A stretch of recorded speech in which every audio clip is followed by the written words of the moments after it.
Hi, I'm Dr. Bart Anderson from HealthSource LaunchU. Welcome back. This week we're going to talk again about another of the 6 key areas of business development, and this week it's about money. In fact, today we're going to talk a little bit about how to even go about getting money, because there's this assumption out there by students and new graduates that no one can get money. Well, that's not the case. We've proven that dozens and dozens of times over the last few years that even despite the economic challenges that have been going on, it can get done in many cases. Here's the key things. I'm going to talk to you today for 4 or 5 minutes about this topic. Now, we could talk about this for hours, but I want to share with you some of the basics of what it will take to understand, and I want to share with you a little bit about our strategy or the way that we go about it and why people end up getting money with us. The first thing is this: understanding some of the keys to what you'll need. I put these into the 3 C's. The first C is credit score. Do you know yours? Many people have no idea what they are. Some students and new grads assume that they're bad, or they assume that they're good, but they don't know. So I suggest you go to freecreditreport.com or some similar website and just find out. And then if you need, begin to set a plan in place that can begin to help improve that between now and the time that you need money. But also, don't assume that it's bad just because you have student loans. That in and of itself does not necessarily make your credit score bad. So find out what it is. The second C is cosigner. A cosigner is someone who's going to guarantee the repayment of your loan. You'll be making the payments as the doctor. In the event that something for a time happens that you need backup, that person will be able to guarantee that. It does not mean that they're going to immediately go take mom and dad's house or grandpa's farm or whatever. So understand cosigner, understand the process, that it's not a real risky situation, but the bank does want somebody to guarantee it, understandably. The third C is collateral.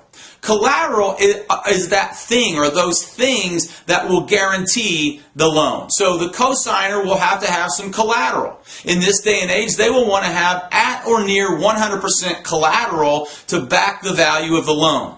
Typically, they don't like the collateral to be, our experience is, they don't like the collateral to be investments and such. The reason is because investments are so volatile right now, especially. So those are some of the things that you can begin to look at. A point that we always make: when you address your cosigner and you go talk about it, do it as a business person. Not as a son or a daughter or a grandson or granddaughter or a friend, but have a business plan and approach it as a business proposition for those people. So let me talk a little bit about that process, because that's one thing that we coach people through in what we call our method to the money. The method to the money is a step-by-step process that we use to help people secure funding.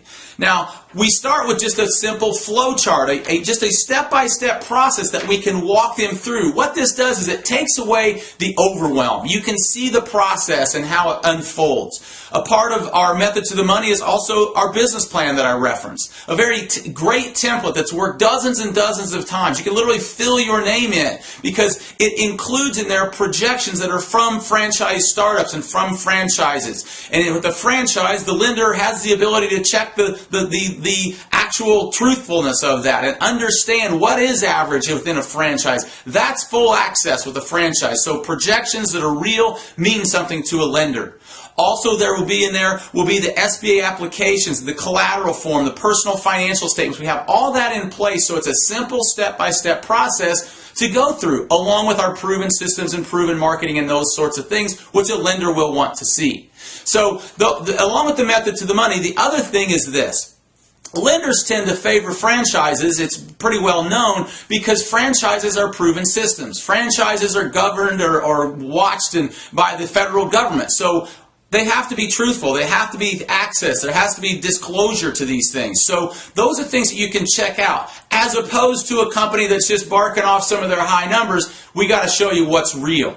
Another reason that lenders have been favorable to us is because HealthSource has got what's called our franchise registry from the Small Business Administration. Now, what this means is that the SBA has done its homework on us. So a small business approved lender or bank in your local community can go find that the SBA has done its homework and has given us their stamp of approval in the form of the franchise registry. Again, that helps us be able to help young doctors get lending, new doctors get lending. So pay attention to the 3 C's, understand what they are, understand the process, and know that if and when the time comes, there are answers in helping you get that. Never hesitate to call for questions. Understand the processes of money right from the start, getting lending, and don't hesitate to call. Next week we'll be back with another key area of business development. Have a great week.